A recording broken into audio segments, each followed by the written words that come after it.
Hi guys, ఇప్పుడైతే నేను తెలంగాణ అమరవీరుల స్థూపం దగ్గర ఉండడం జరిగింది. ఇప్పుడైతే నేను మీకు ఈ అమరవీరుల స్థూపం గురించి మొత్తం చెప్పడం జరుగుతుంది. సో మీరు ఒకసారి చూడండి, నేను చూపిస్తున్నాను వెనక. Hello guys, welcome to strong things YouTube channel. ఈరోజు నేనైతే హైదరాబాద్లో ఉండడం జరిగింది. అది కూడా మీ అందరి కోసం నేను ట్యాంక్ బండ్ దగ్గర రావడం జరిగింది. అలాగే ఇక్కడ ఉన్న ప్రతి ఒక్క ప్లేసెస్ గురించి మీకు క్లుప్తంగా వివరించడం జరుగుతుంది, అలాగే చూపించడం జరుగుతుంది. Okay, watch it. ముందుగా తెలంగాణ అమరవీరుల స్థూపం.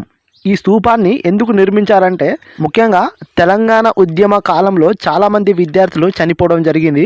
సో వారికి గుర్తుగా అప్పుడు 2014లో ఫామ్ అయిన కేసీఆర్ గవర్నమెంట్ మాత్రం ఈ స్థూపాన్ని నిర్మించడం జరిగింది. సో ఇప్పుడైతే ఇది వన్ ఆఫ్ ది హాట్స్పాట్గా నిలవడం జరిగింది మన హైదరాబాద్లోనే.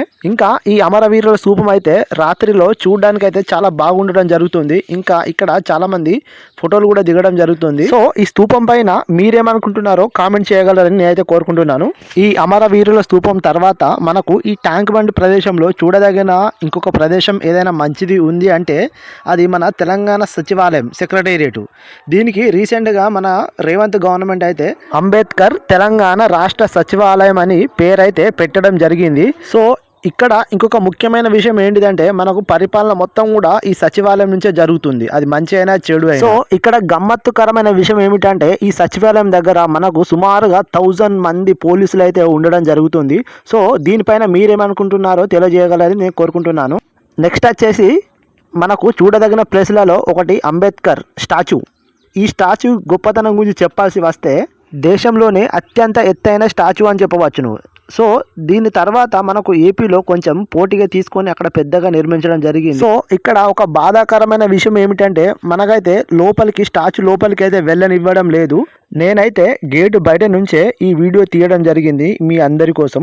గాయ్స్, ఇదే ఏరియాలో ముఖ్యంగా మన ట్యాంక్ బండ్ ఏరియాలో ఇంకా చాలా టూరిస్ట్ ప్లేసెస్ అయితే ఉండడం జరిగింది. దానిలో ముఖ్యంగా ఈ స్టాచ్యూ పక్క ఉంటే మనకు ప్రసాద్ ఐమాక్స్ కూడా ఉండడం జరిగింది. ఇందులో గనక మనం మూవీ చూసినట్లయితే మస్తు థ్రిల్గా ఫీల్ అవుతాం. గాయ్స్, మనకైతే ఇంకా ఇదే ప్లేస్లో ఎన్టీఆర్ ఘాట్ కూడా ఉండడం జరిగింది. ఇదైతే చాలా చాలా సుందరంగా ఉండడం జరుగుతుంది. వీలైతే మీరు కూడా ఒకసారి వెళ్ళి సందర్శించండి, చాలా బాగుంటుంది.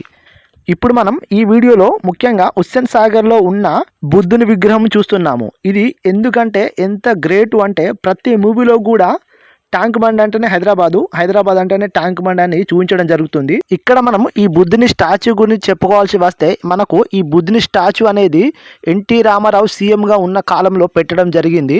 సో దీనివల్ల అయితే మన తెలంగాణ రాష్ట్రానికి ఆదాయం అయితే రావడం జరుగుతుంది. అది ఎలా అనంటే, ఇక్కడ బోట్ రేసింగ్స్ అనేది నిర్వహించడం జరుగుతుంది.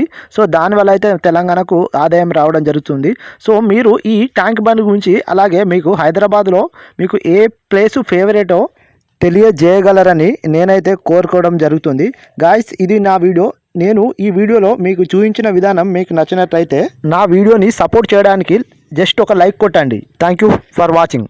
జై హింద్, జై తెలంగాణ.